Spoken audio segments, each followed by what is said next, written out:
ചേച്ചിമാർക്ക് കുഞ്ഞു അഞ്ചെത്തി അഞ്ചന്മാരുടെ ഹൃദയം നിറഞ്ഞ നമസ്കാരം.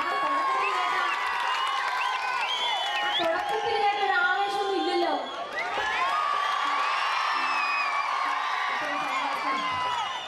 സമയം ഏകദേശം 10:30 നിങ്ങൾ ഏകദേശം 5 മണി തൊട്ട് ഇവിടെ ബാങ്കിലെ ഓരോ പരിപാടികളും മറ്റ് കോൽക്കളിയും തിരുവാതിരകളിയൊക്കെ ആയിട്ട് മഴയൊക്കെ പെയ്ത് എന്നാൽ ഇത്ര ക്ഷമ സഹിച്ച് 10:30 മണി വരെ കാത്തിരുന്ന് നമ്മളൊരു പരിപാടിയിലോട്ട് കിടക്കുകയാണ്. ഈ ഇത്ര സ്നേഹം നിറഞ്ഞ അഞ്ചരക്കണ്ടി എന്ന സ്ഥലത്ത് കാവിമൂലി അല്ലെ, അതല്ല കറക്റ്റ് സ്ഥലത്ത് കാവിമൂലി എന്ന സ്ഥലത്ത് ഇന്ന് എന്തോ നമുക്ക് എല്ലാവരും കൂടെ ഒത്തുകൂടാൻ സാധിച്ചത് ഭയങ്കര ദൈവാനുഗ്രഹം തന്നെയാണ്. അപ്പോൾ മഴയൊന്നും ഫ്രീയായിട്ട് നമുക്ക് പറ്റുന്നിടത്തോളം മുന്നോട്ട് പോകാൻ സാധിക്കട്ടെ ഞാൻ ആത്മാർത്ഥമായി ആഗ്രഹിക്കുകയാണ്. പകരം എനിക്ക് വേണ്ടത് ഇവിടെ വന്നപ്പോൾ തന്നെ എനിക്ക് മനസ്സിലായി എന്ത് ഒച്ചപ്പാടും ബഹളവും കയ്യടിയും കൂട്ടുവിളിയും അതാണ് ഒരു പ്രോഗ്രാമിന് ഒരു യഥാർത്ഥ ഗാനം.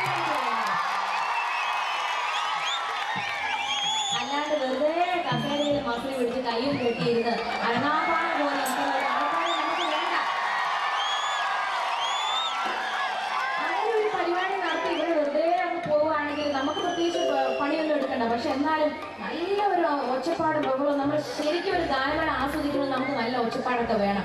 എന്നാലും ശരിക്കും ഒരു ഗാനമേളയുടെ അന്തരീക്ഷം നമുക്ക് കിട്ടുള്ളൂ. ഈ പ്രോഗ്രാമിലോട്ട് എന്നെ ക്ഷണിച്ച എന്താ പറയുക വളരെ പ്രശസ്തമായ ഒരു ബാങ്കാണ് ഫാർമേഴ്സ് സർവീസ് സഹകരണ ബാങ്കിന്റെ 100ാമത്തെ വാർഷികം നമ്മൾ ആഘോഷിക്കുകയാണ് അല്ലെ.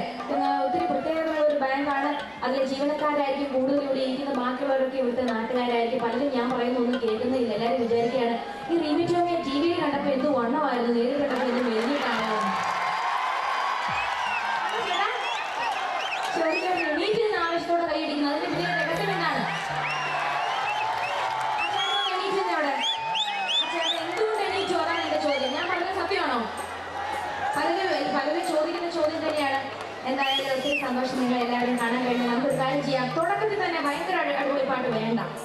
പയ്യത്തിനാൽ പനിയില്ല. നമുക്ക് കുറച്ചു പതുക്കെ പതുക്കെ പതുക്കെ നിങ്ങൾക്ക് ഇഷ്ടപ്പെടുന്ന മലയാളം, തമിഴ്, ഹിന്ദി കണ്ടാൽ മതിയുടെ പുറത്തൊക്കെ ഉറങ്ങി വീഴാണ്ടെന്ന് നോക്കണം കേട്ടോ. നിങ്ങളുടെ ആരോഗ്യം നമുക്ക് കാണാം. നിങ്ങൾ അറ്റത്തെ ആ വീടിന്റെ മുകളിൽ നിൽക്കുന്നൊരു മഴയറിയില്ല. എന്തായാലും എല്ലാവരും നമസ്കാരം. നമുക്ക് എന്താ വെച്ചാൽ മലയാളികൾക്ക് ഒരുപാട് നല്ല ഗാനങ്ങൾ സംഭാവന നൽകിയ ഒരു സംഗീത സംവിധായകനാണ്. മലയാളികൾക്ക്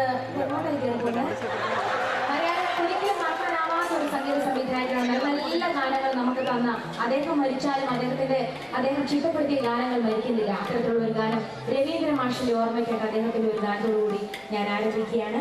നിങ്ങളുടെ എല്ലാവരുടെയും അനുവാദത്തോടും ആശീർവാദത്തോടും കൂടെ പാടിക്കോട്ടെ.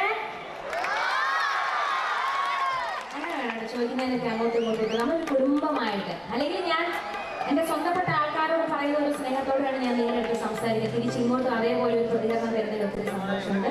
നിങ്ങളുടെ അനുവാദം കൂടി നമുക്ക് ആദ്യ ഗാനത്തിലോട്ട് പോവാം.